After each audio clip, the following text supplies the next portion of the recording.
ഒരു കാര്യം നിങ്ങളുടെ വാഹനത്തിൽ ചെയ്യുകയാണെങ്കിൽ എന്തുകൊണ്ട് ഇത് ചെയ്തു എന്നുള്ളൊരു കാര്യം കൃത്യമായിട്ട് നിങ്ങൾ അറിഞ്ഞിരിക്കണം. ബിസിനസ് ആയിക്കൊണ്ടിരിക്കുകയാണ്. ബിസിനസ് വേണ്ട എന്ന് ഞാൻ പറയത്തില്ല, പക്ഷേ ഒരു പരിധിയിൽ കൂടുതലായി കഴിഞ്ഞാൽ എല്ലാവർക്കും അത് ബുദ്ധിമുട്ടായിക്കൊണ്ടിരിക്കും. നിങ്ങൾ യൂസ് ചെയ്യുന്ന വാഹനത്തിൻ്റെ ഏത് പാർട്സിനാണ് കംപ്ലയിൻറ്റ്, എന്തുകൊണ്ടാണ് കംപ്ലയിൻറ്റ് വന്നു, ഈ ഒരു കംപ്ലയിൻറ്റ് ഇനിയും വരുമോ?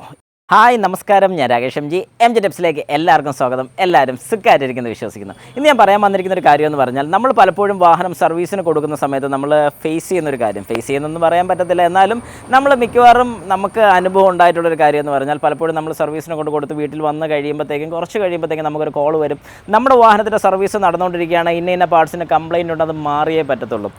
വളരെ ശരിയായിട്ടുള്ളൊരു കാര്യമാണ്. കാരണം എന്താണെന്ന് പറഞ്ഞാൽ, നമ്മുടെ വാഹനത്തിൽ ഒരു കംപ്ലയിൻ്റ് ഉണ്ടെങ്കിൽ അത് എത്രയും പെട്ടെന്ന് തീർക്കണം എന്ന് ഞാൻ എല്ലാ വീഡിയോസിലും പറയാറുള്ളൊരു കാര്യമാണ്. കാരണം നമ്മളൊരു കംപ്ലയിൻറ്റ് വെച്ച് പോവുകയാണെന്നുണ്ടെങ്കിൽ വാഹനത്തിന് കുഴപ്പം വരും, 100% ഉറപ്പുള്ളൊരു കാര്യമാണ്. പക്ഷേ ഏത് പാർട്സിനാണ്, അതായത് നിങ്ങൾ യൂസ് ചെയ്യുന്ന വാഹനത്തിൻ്റെ ഏത് പാർട്സിനാണ് കംപ്ലയിൻറ്റ്, എന്തുകൊണ്ടാണ് കംപ്ലയിൻറ്റ് വന്നു, ഈ ഒരു കംപ്ലയിൻറ്റ് ഇനിയും വരുമോ, ഇങ്ങനെ കുറച്ച് ക്വസ്റ്റ്യൻസ് നിങ്ങളുടെ കയ്യിലുണ്ടായിരിക്കണം. കാരണം എന്താണെന്ന് പറഞ്ഞു കഴിഞ്ഞാൽ, ഇപ്പം ഞാനൊരു സർവീസ് അഡ്വൈസറാണ്. ഇപ്പം നിങ്ങൾ എൻ്റെ വാഹനം കൊണ്ട് തന്നു ഞാൻ സർവീസിന് കയറ്റി, ആ വാഹനം കയറ്റിയതിന് ശേഷം കുറച്ച് കഴിഞ്ഞപ്പോഴേക്കും അവർ ചെക്ക് ചെയ്തു, അതായത് ഫ്ലോറിലെ ടെക്നീഷ്യൻസ് എല്ലാം ചെക്ക് ചെയ്ത് നോക്കിയിട്ട് ഇതിന് ഇന്ന കംപ്ലയിൻറ്റ്സ് ഉണ്ട്. അപ്പോൾ ഞാൻ വിളിച്ച് പറയുകയാണ്, നിങ്ങളുടെ വാഹനത്തിൻ്റെ ഓൾട്ടർനേറ്ററിനൊരു കംപ്ലയിൻ്റ് ഉണ്ട്, അത് മാറിയേ പറ്റത്തുള്ളൂ. അപ്പോൾ എന്തുകൊണ്ടാണ് അങ്ങനെ ഒരു കംപ്ലയിൻറ്റ് വന്നത്? അല്ലെങ്കിൽ ഇപ്പം ഞാൻ വിളിച്ച് പറയുകയാണ്, വാട്ടർ പമ്പിന് കംപ്ലയിൻ്റ് ഉണ്ട്, അത് മാറണം. അപ്പോൾ ശരിക്കും പറഞ്ഞാൽ സ്വാഭാവികമായിട്ട് ആ കസ്റ്റമർ പറയും മാറിക്കോ. എന്നാൽ ഈ മാറിക്കോ എന്ന് പറയുന്നതിന് മുമ്പ് കുറച്ച് ആ കാര്യത്തിനെക്കുറിച്ചൊന്ന് അറിയുന്നത് എപ്പോഴും നല്ലതായിരിക്കും. വേറൊന്നും കൊണ്ടല്ല ഞാനിത് പറഞ്ഞത്. കാരണം ഏത് കണ്ടീഷൻസിലൊക്കെയാണ് ഈ പറഞ്ഞൊരു പ്രോബ്ലംസ് ഉണ്ടാകുന്നത്. ഇപ്പോൾ ചിലപ്പോൾ നിങ്ങളുടെ വാഹനത്തിന് ഓട്ടം കുറവായിരിക്കും, പുതിയത് മേടിച്ചിട്ട് കഴിഞ്ഞാൽ പിന്നെയും കംപ്ലയിൻറ്റ് വന്നാലോ, വരാതിരിക്കുമെന്ന് ഉറപ്പ് പറയാൻ പറ്റുമോ? പറ്റില്ല.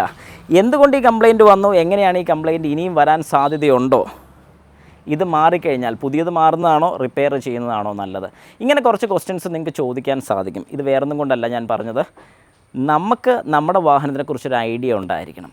അല്ലാത്ത പക്ഷം ഇപ്പോൾ ഇന്നത് കംപ്ലയിൻ്റ് ആയിട്ടുണ്ട്, മാറണോ, മാറിക്കോ, എന്തുകൊണ്ട് മാറി, എന്തിനാണിത് മാറിയത്, അല്ലെങ്കിൽ ഇത് മാറുന്നതിന് എത്ര രൂപ കോസ്റ്റ് വരും, ഇതൊക്കെ നമ്മൾ സ്വാഭാവികമായിട്ടും ചോദിച്ച് മനസ്സിലാക്കിയിരിക്കണം. അല്ലെങ്കിൽ ഇതിനകത്ത് ഒത്തിരി കാര്യങ്ങളുണ്ട്.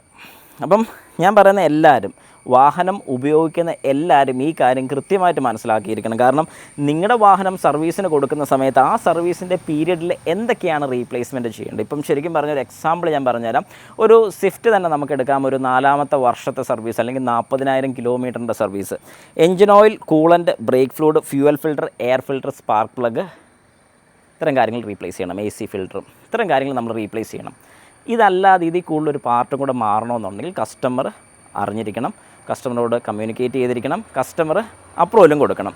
ഇത്തരം കാര്യങ്ങൾ മാൻഡേറ്ററി ആണ്. അപ്പോൾ ശരിക്കും പറഞ്ഞാൽ നിങ്ങളുടെ വാഹനത്തിലൊരു പാർട്സ് അഡീഷണലായിട്ട് മാറുകയാണെങ്കിൽ എന്ത് കാരണം കൊണ്ട് മാറി എന്നുള്ളത് സർവീസ് അഡ്വൈസർ വ്യക്തമായിട്ട് പറയണം. അല്ലെങ്കിൽ ആ കമ്പനിയിൽ നിന്നും ഒരാൾ വ്യക്തമായിട്ട് നിങ്ങളോട് വിളിച്ച് പറഞ്ഞിരിക്കണം. അല്ലാത്ത പക്ഷം അത് പോയി മാറി, ഇത് പോയി മാറി, എന്തിന് മാറി, എന്താണിത് ചെയ്യുന്നതിൻ്റെ ഗുണം, ഒരു കാര്യം നിങ്ങളുടെ വാഹനത്തിൽ ചെയ്യുകയാണെങ്കിൽ എന്തുകൊണ്ട് ഇത് ചെയ്തു എന്നുള്ളൊരു കാര്യം കൃത്യമായിട്ട് നിങ്ങൾ അറിഞ്ഞിരിക്കണം. അറിയാത്ത പക്ഷം ഒരു കാരണവശാലും ഇത് ചെയ്യാനുള്ള അപ്രൂവൽ കൊടുക്കരുത്. കാരണം എന്താണെന്ന് പറഞ്ഞാൽ, എല്ലാം ഇപ്പം ശരിക്കും പറഞ്ഞാൽ നമ്മുടെ ഈ ഒരു സൊസൈറ്റി ഫുള്ള് ബിസിനസ് ആയിക്കൊണ്ടിരിക്കുകയാണ്. ബിസിനസ് വേണ്ട എന്ന് ഞാൻ പറയത്തില്ല, പക്ഷേ ഒരു പരിധിയിൽ കൂടുതലായി കഴിഞ്ഞാൽ എല്ലാവർക്കും അത് ബുദ്ധിമുട്ടായിക്കൊണ്ടിരിക്കുകയാണ്. അപ്പോൾ ശരിക്കും പറഞ്ഞാൽ നിങ്ങൾ ഈ ഒരു കാര്യം വളരെ വ്യക്തമായിട്ട് അറിഞ്ഞിരിക്കണം. ഇതിൽ എന്തെങ്കിലും സംശയമോ കാര്യങ്ങളൊക്കെ ഉണ്ടെങ്കിൽ താഴത്തെ കമൻറ്റ് ബോക്സിൽ കമൻറ്റ് ചെയ്യാം. എൻ്റെ വാട്സാപ്പ് നമ്പറിൽ നിങ്ങൾക്ക് എന്നോട് വാട്സാപ്പ് ചെയ്ത് ചോദിക്കാൻ സാധിക്കും.